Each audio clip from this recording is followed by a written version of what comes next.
enchanteurs, bienvenue sur ma chaîne Inspiration Enchantée. Je vais procéder à la guidance de la pleine lune en Scorpion du 7 mai. Mais avant tout, je vais vous expliquer pourquoi il y a ce coffret sur ma table. Voilà, je vous montre ce qu'il y a dedans. Voilà, c'est un coffret d'huile essentielle et j'avais envie d'associer une huile essentielle à ma guidance. Prendre une huile essentielle comme on prend une carte dans un jeu et regarder le message qu'elle a pour nous, voir les vertus sur lesquelles on peut s'appuyer. Vous connaissez très certainement les vertus des pierres, comment on peut les utiliser pour réharmoniser son corps, ses chakras. Dites-vous que le règne végétal, tout pareil, a ses propres vertus, sa propre magie. Donc, je vous donnerai son nom tout à l'heure de l'huile qui s'invite pour nous et je vous dirai comment l'utiliser, comment les petits conseils de comment on peut travailler avec l'huile. Voilà, donc je vais prendre une huile, voilà, c'est celle-ci. Ok, et puis je reviens tout à l'heure pour vous dire son nom et je vais procéder maintenant à la guidance. À tout de suite les enchanteurs. Me revoilà les enchanteurs pour procéder à la guidance de cette pleine lune en Scorpion. Mais avant tout, j'avais envie de vous montrer comment était représentée une pleine lune en astrologie. Donc voilà, une pleine lune sur une carte, c'est une opposition entre le soleil et la lune. Je vous fais un petit récapitulatif. Nous avons eu une nouvelle lune en Taureau il y a 14 jours. Une nouvelle lune, comme je vous avais montré, c'est la conjonction entre le soleil et la lune. C'est une nouvelle lunaison, c'est un ensemencement, c'est un nouveau départ. C'était sur le 3e degré du Taureau. Depuis, le soleil a avancé. Il est aujourd'hui le 7 mai à 17 degrés du Taureau. La lune, qui va beaucoup plus vite que le soleil, a parcouru tout ça en 14 jours. Aujourd'hui, elle est au 17e degré du Scorpion. Voilà. Aujourd'hui, la carte du ciel, elle est comme ça. Le soleil à 17, la lune à 17, dans un axe. L'axe Taureau-Scorpion, qui est l'axe qu'on nomme très souvent l'axe de la possession, parce que le Taureau est un signe de terre, qui nous questionne sur tout ce qui est en lien avec la matérialité. Et le Scorpion va plus à l'essentiel et se dépouille. Donc voilà, c'est l'axe de la possession, de la dépossession. Je dois vous dire que la lune en Scorpion n'est pas très à l'aise. Très souvent, le Scorpion pique un peu et la lune, elle est toute douce. Je voulais aussi faire le lien, voilà, avec cette énergie du Scorpion qui, dans le tarot, est représentée par la lame 13, que très souvent on dit la non nommée, mais que bien des tarots ont rebaptisé la mort. Donc c'est la mort, mais c'est la mort au niveau symbolique. Je vous montre l'arcane 13 du tarot de Marseille qui, je trouve, est extrêmement parlante quand on parle du dépouillement au niveau Scorpion. Voilà, un autre tarot. La carte de la mort, vous voyez, on parle de processus avec la mort. On passe de la chrysalide à un papillon. Il y a une transformation. C'est comme ici, il y a un chaudron. Il y a quelque chose qui se passe en souterrain, qu'on ne voit pas, mais qui un jour voilà, aboutit à quelque chose de magnifique, à un papillon. Voilà, c'est ce que j'avais envie de vous montrer, voilà, comment était l'énergie du Scorpion. Très parlante, je trouve, sur ces arcanes. Et puis une autre petite chose que je voulais vous montrer, à mon sens, a beaucoup d'importance au niveau astrologique, voilà, c'est les axes lunaires, le nœud nord et le nœud sud. Bon, je ne vais pas vous faire un cours d'astrologie, mais j'ai envie de vous en parler parce qu'il y a 2 jours, le 5 mai, les axes lunaires ont changé de signe. Ils étaient dans les signes du Cancer et du Capricorne et aujourd'hui ça a basculé. Le 5 mai, les axes lunaires ont changé et sont en Gémeaux Sagittaire. C'est une énergie qui va nous être proposée là pour les prochains 18 mois et je trouvais ça intéressant de mettre ça en corrélation avec cette pleine lune qui était là. Et là, il y a quelque chose de nouveau qui s'amorce du fait que l'énergie des axes change. Voilà, bah écoutez, à tout de suite pour la guidance à proprement parler. Me revoilà pour la guidance. Alors, je l'ai adapté à ce que je viens de vous dire, cette histoire d'axe de possession et de dépossession. Donc voilà, je vais procéder à un tirage avec 4 cartes. Voir quelle est l'énergie en présence, qu'est-ce qui serait bon de quoi se débarrasser, qu'est-ce qui serait juste de laisser tomber, et qu'est-ce qu'il est bon pour nous de conserver, et quel est le résultat que l'on pourrait, voilà, qu'on pourrait voir venir avec tout ça. Alors, je vais aller chercher. Quelle est l'énergie en présence? Quelle est l'énergie en présence pour cette pleine lune en Scorpion? Qu'est-ce qui serait bon, de quoi il serait bon de se débarrasser, de se dépouiller? Qu'est-ce qui serait bon de garder? Et quel est le résultat? Quel est le résultat que l'on pourrait, voilà, qui pourrait s'en venir? Ok. Alors, l'énergie en présence, c'est l'énergie du roi de bâton. On pourrait, voilà, être dans cette énergie tout feu, tout flamme. C'est vrai que les énergies, en plus de pleine lune, il y a quand même pas mal de choses qui remontent. Il pourrait y avoir un espèce peut-être de prise de conscience sur ce qu'on aimerait mettre en place dans sa vie, mais le roi de bâton, surtout dans ce tarot-là, nous parle du phénix. Et c'est exactement l'énergie du scorpion. Il y a l'histoire d'une régénération, il y a l'histoire d'une transmutation de tout un processus alchimique. Le feu, voilà, le feu, il balaye tout. Mais il faut voir que derrière le feu, souvent, au milieu, quand vous allez sur des terrains qui ont été brûlés, il y a toujours quelques pousses là qui sont et qui reverdissent et qui font que la vie, elle est toujours là. Donc même si vous vous sentez transbahuté par cette pleine lune, parce que c'est vrai que les pleines lunes, on est souvent, il y a des prises de conscience, il y a des trucs qui sont pas chouettes. En plus là, je la vois, cette lune, elle est là. Il y a quelque chose de très, très lumineux qui peut sortir de tout ça, vous voyez. Il, y a, il peut contacter quelque chose ouais, d'extrêmement...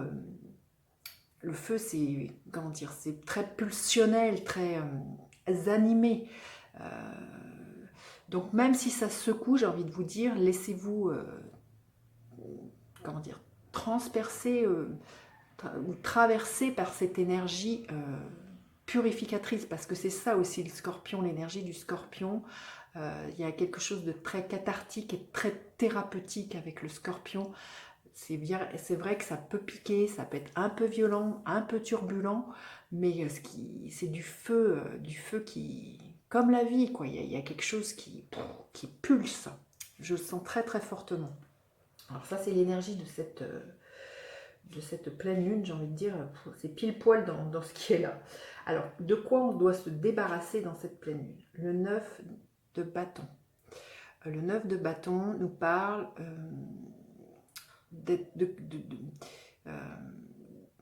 comment dire, de se défendre, d'être au bout du bout, de n'en plus pouvoir, il y a quelque chose dans le 9 de bâton qui est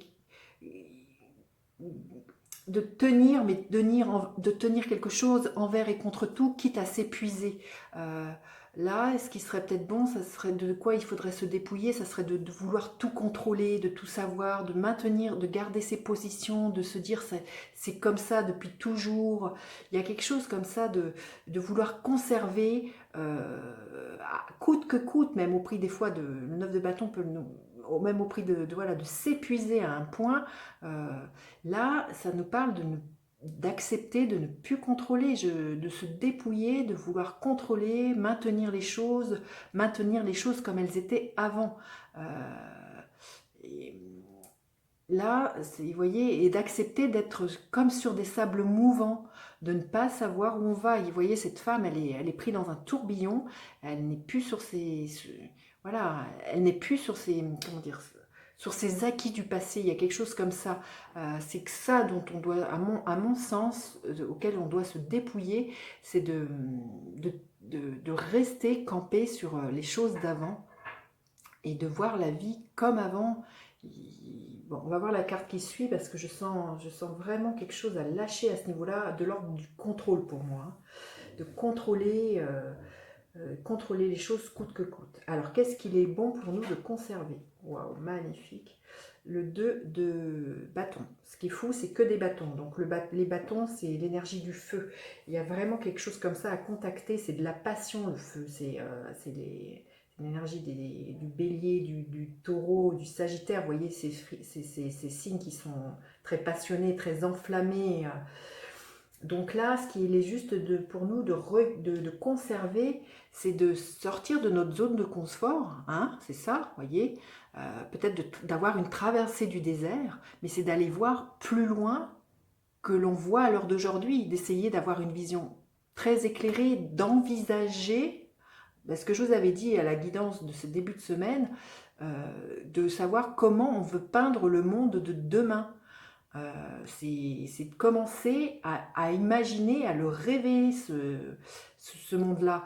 Parce que rien n'a été d'abord créé qui n'ait d'abord été imaginé. Et voilà.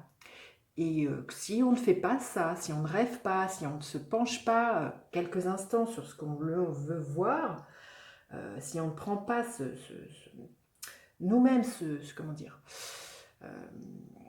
notre vie en main, c'est ça que je sens avec l'énergie du bâton, c'est si on ne prend pas en main, c'est que on va laisser la place à ce que d'autres nous dictent l'horizon pour nous. Donc là, c'est qu'est-ce que vous avez envie de voir par le bout de votre lorgnette se dessiner demain. C'est ça donc qu'il est bon de garder pour nous, c'est que d'anticiper, de planifier, d'imaginer et puis de rêver, mais de rêver grand, voilà, et de sortir de sa zone de confort, voilà, d'aller voir loin. C'est vraiment ça. Alors, quel est le résultat? Le résultat, du coup, c'est le chariot. Le résultat, en faisant ça, justement, en voyant très loin, ça va nous pousser à l'action. Ça va nous mener à déjà contacter, vous voyez, très en lien avec, pour moi, le deuxième chakra, qui est notre désir. Et contacter les désirs que l'on a envie de mettre en place, que l'on a envie de mettre en route. C'est de prendre aussi le chariot, c'est de prendre notre vie en main, c'est d'être le cocher, voilà, le cocher comment dire, le cocher de notre véhicule, aux commandes de notre véhicule, et c'est de faire bouger les choses et d'avancer, voilà, et de voir loin, de voir, ouais. Donc vraiment une énergie très très passionnée, très très feu, très très chouette. Et peut-être voilà, de lâcher prise sur ce qu'on ne peut pas contrôler et de faire confiance à la vie, mais waouh, puissance, puissance. La vie, elle ne veut que le meilleur pour nous. Donc à un moment donné, oh, c'est de se dire ok, même si je ne sais pas où j'y vais quoi. Bon, plus facile à dire, des fois je sais qu'à faire, mais bon, voilà, c'est aussi cette confiance en la vie, quoi. C'est de se dire que la vie, elle ne veut vraiment que le meilleur pour nous. Alors, quel est le conseil pour qui est là? Quel est le conseil? Et puis, quel est le gardien de la lumière auquel on pourrait, qui est là pour cette lunaison, pas cette lunaison, cette pleine lune. Le gardien de la lumière qui est là pour nous, celle-ci. Ok. Alors, le conseil supplémentaire, c'est le respect des règles. Bon, c'est de s'en tenir à certaines règles, vous voyez, qu'il y a une chose logique à comment les choses arrivent. Mais ce qui me vient, c'est surtout de faire avec les lois des règles universelles. Les lois, c'est ça que je ressens énormément. Ouais, c'est bon. Et alors, le gardien de la lumière, c'est Marie-Madeleine, éveil de l'enseignement. Vous avez une chose importante à partager, suivez votre appel intérieur, ne laissez rien vous arrêter. Vous voyez, on est vraiment dans cette énergie du chariot, c'est de contacter ce feu à l'intérieur de nous et de le mettre en mouvement et que rien ne peut nous arrêter. Ça prendra le temps que ça prendra, mais c'est d'être confiant et voyez là, quand je vois ces éléphants comme ça, Il y a l'idée quand même c'est que de montrer l'exemple quelque part. C'est que faites à partir de vous pour inspirer les autres. Et que les autres, voilà, de ce que vous montrez, de ce que vous vibrez, aient envie aussi euh, de, ben, de, de suivre votre façon de vivre et d'être au monde. Voilà, j'en ai fini. Ah non, j'en ai pas fini. Oui, j'en ai fini avec la guidance, c'est clair. Mais voilà, que je vous dise le nom de l'huile qui s'est invitée, ses propriétés et comment on pourrait l'utiliser. L'huile qui s'est invitée, c'est l'huile essentielle de rose. L'huile essentielle de rose, c'est l'ouverture du chakra du cœur, c'est en lien avec le chakra du cœur, avec l'amour. Vous voyez, quand Marie-Madeleine nous dit de suivre son appel intérieur, l'appel intérieur, c'est ce qui fait vibrer votre cœur, c'est ce qui vous met en joie. Donc, waouh, j'ai été... Vous voyez, en plus, voilà, c'est incroyable, je regarde de plus près, vous voyez, c'est juste incroyable, il y a des roses qui sont là. Sur cette carte, waouh, je suis scotchée. Donc, comment on peut utiliser cette huile? C'est de prendre une petite touche à sentir comme ça, voilà. Je vais ouvrir le flacon, mettre quelques gouttes d'huile essentielle sur une touche à sentir. La prendre, par exemple, lors d'une méditation, hein, et puis, voilà, faire votre méditation avec cette huile et regarder dans votre corps comment ça se passe, ce qui se passe et voilà, ce qui bouge à l'intérieur de vous. Vous pouvez prendre sinon le flacon d'huile essentielle dans votre main, la mettre dans un sac, la mettre dans une poche, tout en vous disant que les vibrations de cette huile vont agir là où vous en avez besoin. Voilà en gros ce que je pouvais vous dire. Alors, je pense que là, cette fois-ci, j'en ai vraiment fini. N'hésitez pas à partager, liker, à vous abonner à ma chaîne. Et puis, je vous dis à bientôt pour d'autres guidances. Bye bye les enchanteurs!